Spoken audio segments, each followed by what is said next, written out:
Hard Knocks League, week 1 is in the books, and man, I bet some of you are feeling the heat after those matchups. Oh, yeah. But hey, no worries. Don't worry. We're here to break down the fallout and, help get you ready to dominate week 2. That's right. We're going to break down those key takeaways from week 1 and really focus in on those non-CPU teams and players that can make or break your season. 16 games, Yeah, tons of action, but we're zeroing in on what matters most absolutely. to you. To you. So think of this as your personalized cheat sheet for week 2. Exactly. So let's just jump right in. All right. Week 1 had its share of surprises. Yeah. Some teams came out swinging, while others, let's just say they have some work to do. Yeah. Starting with those standout performances, I got to give it up to the Cleveland Bulldogs. Oh, yeah. They demolished the Tennessee Vipers 35-20. It wasn't just a win, it was a statement. Yeah. Their quarterback, Ronald Wilkerson, was Oh, he was on fire. throwing for 342 yards and 4 touchdowns. Wow. I mean, that kind of performance can win you a week. Yeah, he looked like a seasoned veteran out there, Yeah. just picking apart that Vipers defense. Right. And let's not forget his partner in crime, Kyle Ball. Oh, man. 180 receiving yards and 2 touchdowns. Yeah. This guy is a fantasy goldmine. Absolutely. And anyone facing the Bulldogs in week 2, Oh, yeah? you might want to start sweating a little A bit. little bit. Offense is firing on all cylinders right now. No kidding. Now, another team that really impressed me with their efficiency was the New York Hornets. Yeah. They took down the Denver Stallions 19-8. They may not have put up the flashy numbers, but Ugh. they were methodical and they controlled that game. Yeah. Sometimes, a quiet win is all you need to build momentum. And speaking of momentum, let's talk about a player who was on fire until he got injured.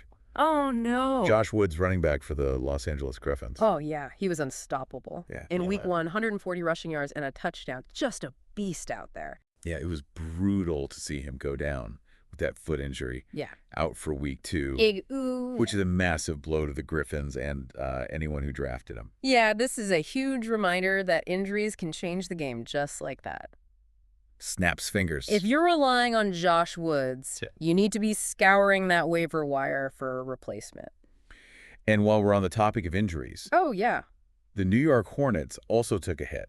Okay. Cooper Perry, their cornerback, is sidelined for 2 weeks with an elbow injury. Yeah, that's significant. Yeah, Perry's a key part of that defense. for sure. And, his absence could make them vulnerable against teams with strong passing games. So injuries already shaking things up. Yeah. But that's not all. Yeah. We also had some intriguing trades go down as well, Yeah. particularly with the Houston Coyotes. Interesting. They made 2 significant moves, Yeah. trading away tackle Luke Wagner and guard Jesse Williams Okay. for Rodney Weaver and Zach Talbot, Wow. respectively, Interesting. swapping out some O-line pieces. Interesting. They're clearly trying to shake things up after that week 1 loss to the Cincinnati Blue Cats.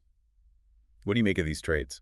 Well, it seems like they're trying to bolster that offensive line. Right. Remember, their quarterback, Jay Alcorn, took quite a beating in that game. Yeah. So maybe they're hoping these new additions can, give him a little bit more time to operate. Yeah, makes sense. If their O-line can step up, Right. Alcorn has the potential to put up some big numbers. Absolutely. We'll have to wait and see how this plays out. We will, but it's definitely something to monitor, Yeah. especially if you have Alcorn on your fantasy team. Now let's shift gears and look ahead to some of the most exciting matchups in week 2. Okay. We've got some real nail-biters on the schedule, starting with that Thursday night opener. All right, get ready for a clash of the Titans. Oh, yeah. The Atlanta Hawks, Cool. fresh off their victory against the Chicago Berserkers, are taking on the Tampa Bay Pirates, who also had a strong showing against the Detroit Prowlers. 2 undefeated teams going head-to-head. This is going to be a battle for supremacy. Absolutely. What are you expecting from this game? I think it's going to come down to offensive firepower. Okay. The Hawks have Willie Oliver at quarterback, Right. and he can sling it. Yeah. But the Pirates have a solid defense, so it'll be interesting to see if they can contain him. Yeah, if the Pirates can shut down Oliver, they'll have a good Yeah. chance. Right. But if Oliver gets hot, it could be a long night for Tampa Bay. That's right. And then on Monday night, we have another must-watch game. Okay. The Jacksonville Wildcats, who got shut out Who? in week 1, are facing off against the Houston Coyotes, who are coming off that loss and those big trades. 2 teams desperate for a win. Desperate. This one has nail-biter written all over it. Definitely both teams have something to prove. Right. The Wildcats need to figure out their offense, Uh-huh. and fast. And fast. And the Coyotes need to show that those trades were worth it. Absolutely. This is going to be a battle of attrition. I think so. Whoever wants it more will come out on top. It's- Yeah. Now, before we dive into individual player analysis, I want to get your take on the biggest surprise of week one. Ooh. Was it the Bulldogs' offensive explosion, or maybe those Coyotes trades that came out of left field? Honestly, both of those were pretty shocking. Yeah. But for me, Yeah. the biggest surprise has to be the complete silence from the Jacksonville Wildcats. Yes. Shut out by the Pittsburgh Demons. I mean, come on. Come on. They couldn't get anything going. No. Their quarterback, Josh Coburn, looked completely lost out there. Yeah. And their running game was non-existent. It's like they forgot how to play offense. Yeah, They need to make some serious adjustments I'm sure. if they want to avoid another goose egg in week two. Agreed. Yeah. But let's not forget about the teams that exceeded expectations. The New York Paladins, for example. Yeah. They crushed the Arizona Roadrunners 38-16. Nobody saw that coming. They were a force to be reckoned with. Yeah. Jonathan Perkins, Yeah. their quarterback, threw for 4 touchdowns, and their running back, Trey Young, was unstoppable. It's like they flipped a switch Yeah. and unleashed all this hidden potential. Right. If they can maintain that level of play, Yeah. they could be a real contender in this league. For sure. And speaking of contenders, Uh-huh. we can't ignore the Cleveland Bulldogs and the New York Hornets.